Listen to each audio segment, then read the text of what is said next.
څه خبرې پکې دا هم راځي چې په کرۍ خلک راوستي نو تاسو څه وایي په دې اړه ځکه ستاسو اولنۍ جلسه او تاسو څه ولیدل هلته؟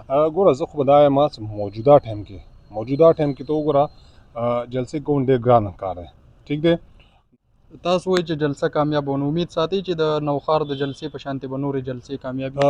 ګوره دا خو لکه د خټک صاحب کوم خپل ورکینګ کړی و نو هغه په ورکینګ بیس باندې خلکو ورباندې اعتماد وکړو. کور کمیټي واضح او فیصله کړې ده څه ځان ته منشور هغه خبرې به ځان ته موږ کېږدو څه کم ډویبل وي مطلب دا موی پوره کول شو. بسم الله الرحمن الرحیم. السلام علیکم کتونکو، کاشف عارف یم د پاکستان تحریک انصاف پارلیمنټرین صوبایي ترجمان او پخوانی صوبایي وزیر ضیاء الله بنگش صاحب را سره موجود دی.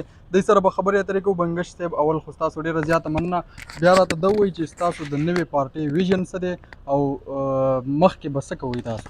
بسم الله الرحمن الرحیم. ډېره مهرباني. اور د مو پاکستان تحریک انصاف پارلیمنټرین یو خو مو خپل یو سلوګن جوړ کړی ده او هغه بیس باندې هغه مو مخکې سفر شروع کړی ده خلکو ته وینا کو ورکوي نو هغه د امن ترقي او خوشحالي ده. هغه مو سلوګن دې دپاره د امن ترقي خوشحالي کړی ده چې په دې ملک کې امن به وي، بیا امن سره ترقي راسي او ترقي چې وي نو بیا ملک کې خوشحالي وي. نو دا خو مو سلوګن ده. هغه نه علاوه مو منشور اوس ځان د کوم کې خلک ده نو هغه کې د مو مشرانو طرف نه بلکې د مو کور کمیټي واضح او فیصله کړې ده چې ځان ته منشور هغه خبرې به ځان ته موږ کېږدو څه کم ډویبل وي مطلب دا موی پوره کول شو. سبا حکومت کې رالو نو دا خپل دغه خبرې مو پوره کول شو. نو هغه کې ټاپ پرایورټي بیسس کې خو هغه ایجوکیشن هیلث اور کوم څه نور شیونه وي خو دې کې کوم د خټک صاحب طرف نه محمود خان صاحب طرف نه کوم نوی شی دی هغه دا دی چې مو د ملک اکنامک ریوایول دپاره ډېر زیات ضروري ده چې مو په دې دا څومره ملک دی نو دا ډاکومنټډ کو. ډاکومنټډ دا چې هر سړی مطلب رجسټرډ شي، هغه رجسټرډ وي نو هغه به مطلب ټیکس پیئر وي یا به ټیکس ورکړي نو په دې تا ټیکس باندې تا ملک لګیا چلیږي. نو دې سره سره سیاحت دی د مو خیبر پختونخوا او بیا ملک پاکستان ټول سیاحت دی اور بیا 60% د مو یوت دی. هغه یوت دپاره مو په آی ټي اور په ساینس ټیکنالوجي کې څومره مخکې مور کې ډېر زیات کار کړی اوس هم کار کو اور مو مقصد دا دی چې مو د صوبې کې او د ملک کې روزګار مواقع پیدا کړو. د منشور اعلان به تاسو کله کوئ؟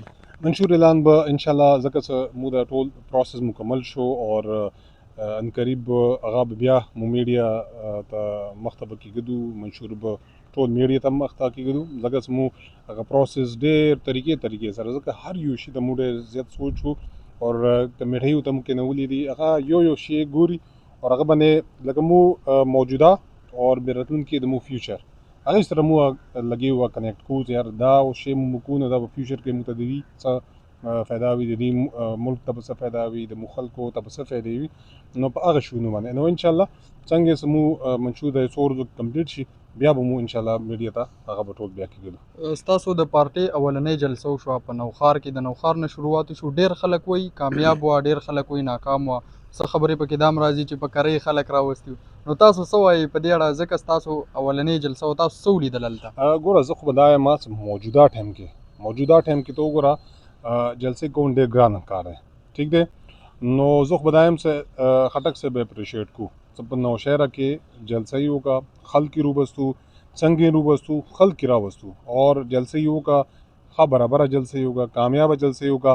اوس موږ خو اکثر دا یو چې څوک یې مني که نه مني موږ خو جلسه وکړه اور دا سلسله روان هم دی انشاءالله. لکه اوس مو سبا نه بل سبا اوس په کې 27 تاریخ پیر پورې باندې کاغان کې د سید احمد شاه هغه پورا مطلب حلقه مطلب هغې شمولیت دی ان شاء الله. داسې ټول سلسله روانه جلسې دي روانې دي موږ جلسې کوو خلکو ته به خپل پیغام څه دی رسول لګوو.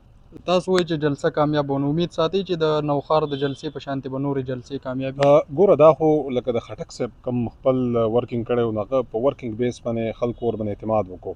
داسې زموږ څومره نور پارلیمنټرین دي هغه په پاکستان تحریک انصاف پارلیمنټرین کې دي نو هغه په خپل علاقو کې ښه مطلب خپل یو پوزیشن دی خپل حیثیت لري خپل مطلب خلقي اشتهادي نو هر سړی سره ډډا دی په خپل ځان ډډا دی او هغه په دوره مطلب هغه سره شوري دي نو ان شاء الله امید دا ده چې په هر حلقې کې کومه جلسه کېږي اب بهترین جلسې کېږي ان شاء الله.